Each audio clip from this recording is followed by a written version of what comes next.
हर हर महादेव, जय शिव शंकर भक्तों। आइए सुनते हैं प्रदोष व्रत कथा। इस बार है शुक्रवार का प्रदोष। धार्मिक ग्रंथों के अनुसार प्रदोष व्रत करने से भगवान भोलेनाथ की पूर्ण कृपा प्राप्त हो जाती है हम सभी को। इससे जीवन में किसी भी तरह से किसी भी प्रकार का अभाव नहीं रहता है, कोई कमी नहीं रहती है। इतना ही नहीं, समस्त आर्थिक संकटों का समाधान करने के लिए प्रदोष व्रत अवश्य करना चाहिए। इस व्रत के प्रभाव से हर तरह से रोग जो भी रहते हैं उससे हम दूर हो जाते हैं। बीमारियों पे होने वाले खर्च में जो पैसा हम खर्च करते हैं उसमें कमी आ जाती है। भगवान शिव को ज्ञान और मोक्ष का दाता माना जाता है। अतः आध्यात्म की राह पे चलने वालों को प्रदोष व्रत अवश्य करना चाहिए।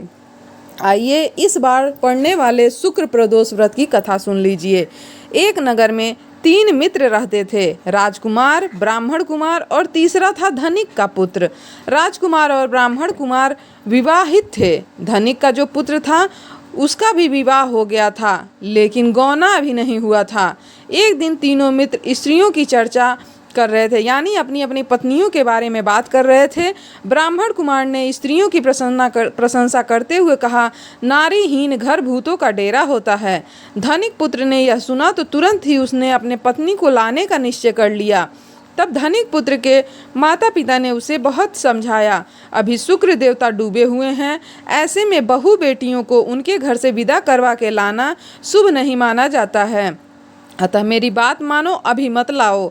लेकिन धनिक पुत्र ने अपने माँ बाप की एक नहीं सुनी और पत्नी को लाने ससुराल पहुँच गया। ससुराल में भी उसे मनाने की कोशिश की गई, लेकिन वो जिद पे अड़ा रहा और कन्या के माता पिता को उनकी लड़की की विदाई उसके साथ करनी पड़ी।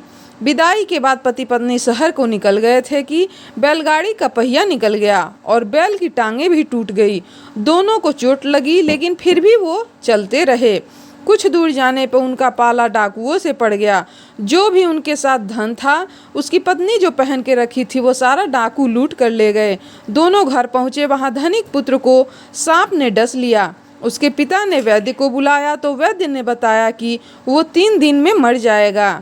जब ब्राह्मण कुमार को यह खबर मिली तो वो धनिक पुत्र के घर पहुंचा और उसके माता पिता को शुक्र प्रदोष व्रत करने की सलाह दी और कहा कि इसे पत्नी सहित वापस ससुराल भेज दिया जाए।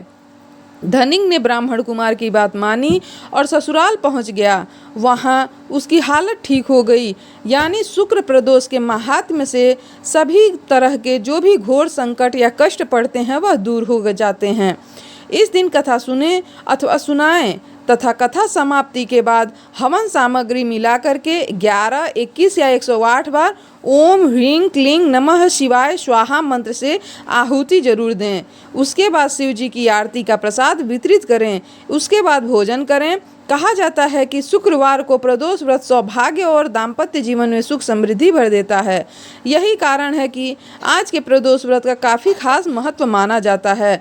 भगवान भोलेनाथ प्रसन्न होते हैं, वैवाहिक जीवन सुखी होता है। शुक्रवार के दिन पड़ने वाले इस प्रदोष व्रत से सुख समृद्धि अपने आप ही प्राप्त हो जाती है।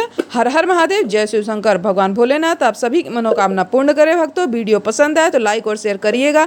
चैनल पे नए हैं तो सब्सक्राइब करिएगा। कमेंट में ओम नमः शिवाय लिखना ना भूलिएगा। हर हर महादेव, आप सभी की इच्छा पूर्ण हो।